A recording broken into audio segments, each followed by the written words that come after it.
ये सर्कुलेट कर लेंगे तो कर ही रहे। आज एक दिवसीय आजमगढ़ दौरे पे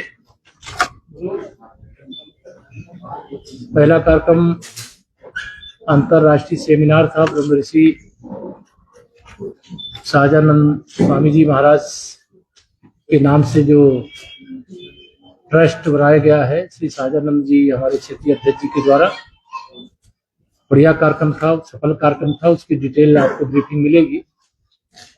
उसके पश्चात ग्राम चौपाल का आयोजन किया गया।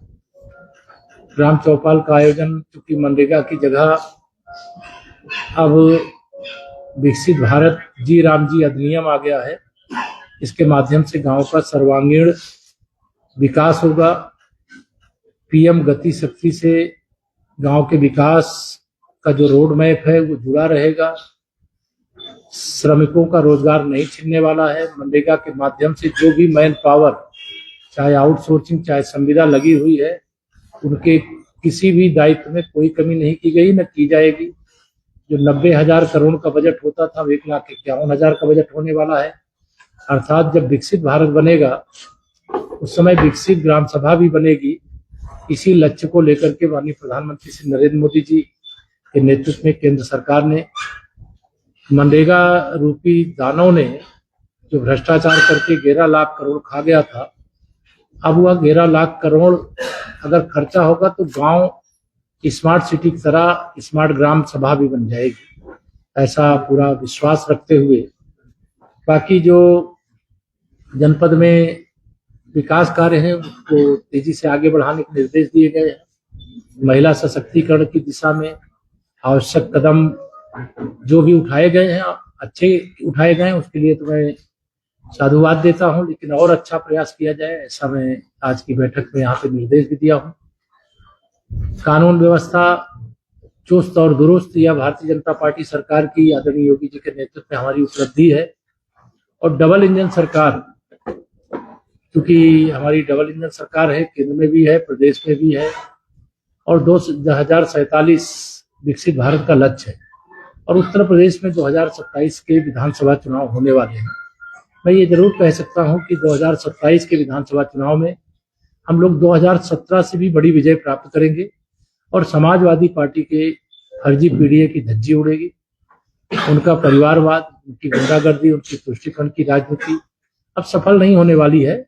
और कांग्रेस उत्तर प्रदेश में कहीं उसका आता पता नहीं है, लेकिन लोकसभा चुनाव के बाद हरियाणा, महाराष्ट्र, दिल्ली प्रदेश और बिहार चुनाव जीतने के बाद मुझे कहने में कोई संकोच नहीं है कि समाजवादी पार्टी से जुड़े हुए जो लाल टोपी वाले और जालीदार टोपी वाले, ये दोनों गायब हैं आजकल।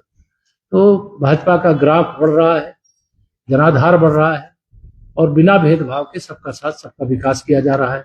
पश्चिम बंगाल में भी भारतीय जनता पार्टी चुनाव जीतने जा रही है। ने कहा कि जब सत्ता ने जब जुल्म करना शुरू किया तो उसे कलयुग आ जाता है। देखिए, श्री अखिलेश यादव जी बिहार चुनाव में पराजय के बाद बहुत बौखलाहट में है।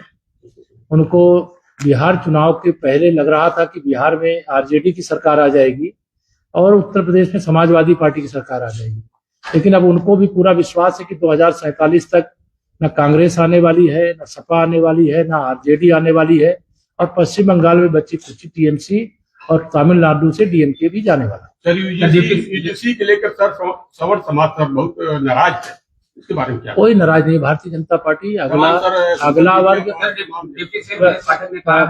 वर्ग भारतीय जनता पार्टी अगली जाति, पिछड़ी जाति, अनुसूचित जाति की, जैसे गंगा यमुना सरस्वती की त्रिवेणी है, वैसे ये त्रिवेणी है। यहाँ पे सबका साथ सबका विकास, सबको सम्मान दिया जाता है। जो पीछे छूट गए हैं उनको आगे बढ़ाने के लिए जो जरूरी कदम होता है उठाए। Sir, deputy CM Brajesh Pathak ने कहा कि अगर सपा को मुसलमानों का वोट न मिलेगा तो वो प्रधानी भी नहीं जीत पाएंगे। ब्रजेश जी पाएंगे तो उनसे पूछना आप किस परिपेक्ष में कहें, आप किस लिए सवाल कर रहे हैं? क्या नहीं, पूज्य शंकराचार्य जी के चरणों में प्रणाम है, वो बढ़िया स्नान करें, उनसे प्रार्थना है और यह विषय का समापन करें, ऐसे आग्रह है। बस, धन्यवाद। क्या है